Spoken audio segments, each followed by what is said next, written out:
So apparently, when it comes down to the Jingle Bells, apparently it's a dark history when it comes down to the whole Jingle Bells. But now, obviously, they changed it into like pop culture, into modern times. We adopted it as a regular song that kids. It's a kid song. We all know this song. We play it during Christmas. But according to some people, it has to do with slaves having bells around their neck, and in order for their master back in the days or whatnot, they would put this To find belt. them. Yeah, they would put these belts on the slaves, and in case the slave wanted to run right and escape, the bells would jingle and make noise and make sound for the slaves not to escape.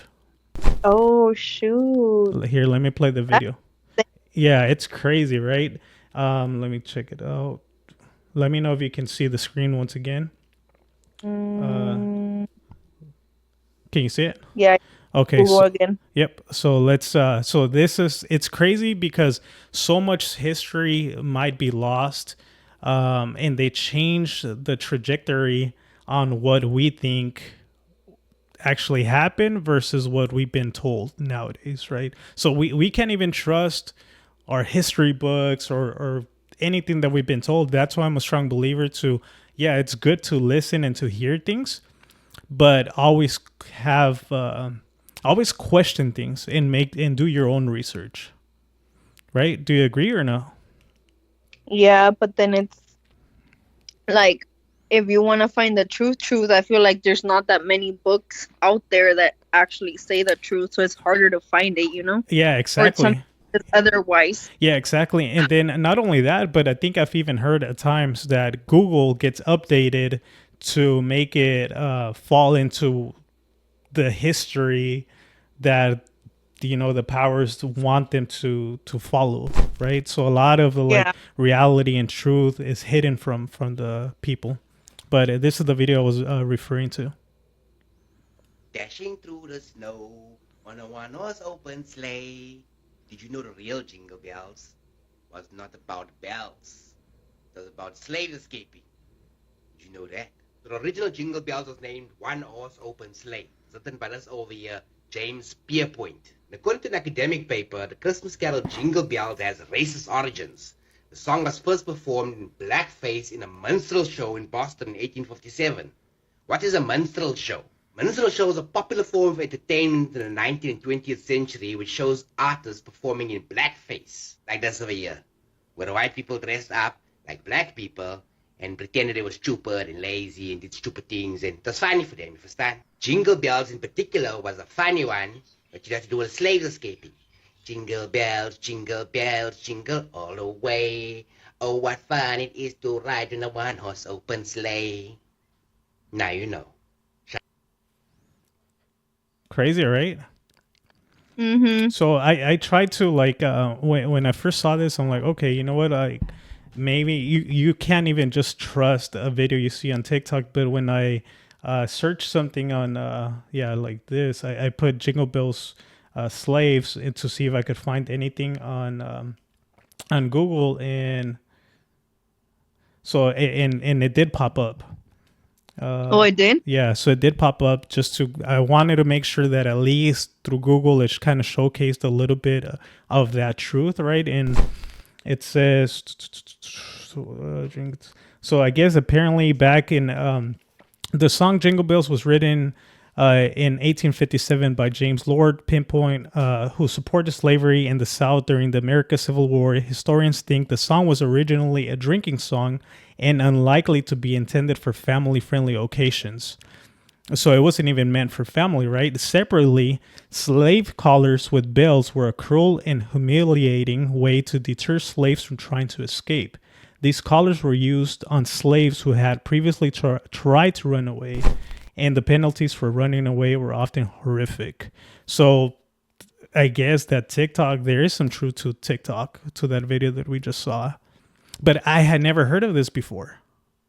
Me neither, but just by the person that wrote the song, like it says a lot. If he was it said he was a slave owner, no? I think so, yeah. Yeah, so it's just like the person that wrote a song that we all know now as Jingle Bells for Christmas was a slave owner. It's just there's something odd right there. Yeah, it said that he supported slavery. Yeah. So yeah, it's crazy. Probably if you supported it. Yeah, and you know it's something else that I saw through the comments. What I saw in the comments through TikTok was somebody put that's why a lot of people, or that's why we should stop singing Jingle Bells in modern times. Now that we know the origin of where Jingle Bells comes from, right? And within the comments, I'm not going to pull it up just because I don't know if I'll be able to find it right away. But within the comments, somebody said, yeah, and aside from the whole Jingle Bells, there's another like dark history when it comes down to picnics.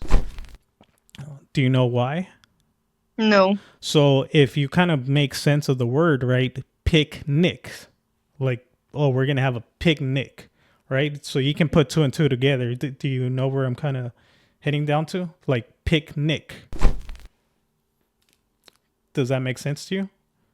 So apparently, if it doesn't, so when maybe this will make it make sense. So apparently, when they used to have picnics back then, it's because white people or slave. I don't just want to generalize to white people, right? But people back then that had slaves would take the slaves and they would picnics, and apparently they would hang them, right? Now, so does the name kind of make sense now? Picnic. Yeah, so you can connect it to why they called it this name. So supposedly, and this is based on the comment section that I was reading through TikTok, that apparently that's the reason why a lot of African Americans don't refer to picnics as something that they do. They usually call it cookouts. I think. Oh, yeah, I've heard them say that word. Yeah, so they refer to cookouts or barbecues. And I personally didn't really know that or really paid attention to it. I just thought it was just like something they do. Just that's their word, right? That's their slang of saying, hey, we're gonna get together and have a cookout. Like carne asada. Yeah, like us when we say carne asadas, exactly. But in that comment section, that's when I found out about picnics. And if you Google it and do that research, it takes you back to history when all of these things used to happen as well. Yeah, like for example, I had seen a video, and I think I had sent it to you or showed it to you a while ago, that people back then, the people that were slaves, and that they used to do the cornrow. Is it cornrow on their, like the cornrow hairstyle? Yeah, the cornrows. Yeah.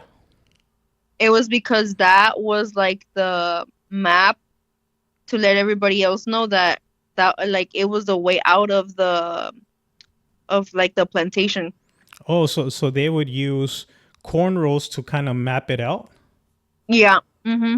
That's why they would do their hair like that, because that would be like the little blueprint or the little map to let people know of like, hey, like this is the way out of here. Wow, that's crazy. But like they would, if they were to write it down on a paper, they were probably like the slave owners were gonna see it, or if they tried writing it like on themselves, I don't know. So I think it's pretty insane, like for them to be like, you know what, I'm gonna do my hair like this. That's freaking smart, dude. To let people know that this is the way out of here. Dude, that's freaking smart. Hoy Nomas podcast. Clips for full podcast link can be found on description below.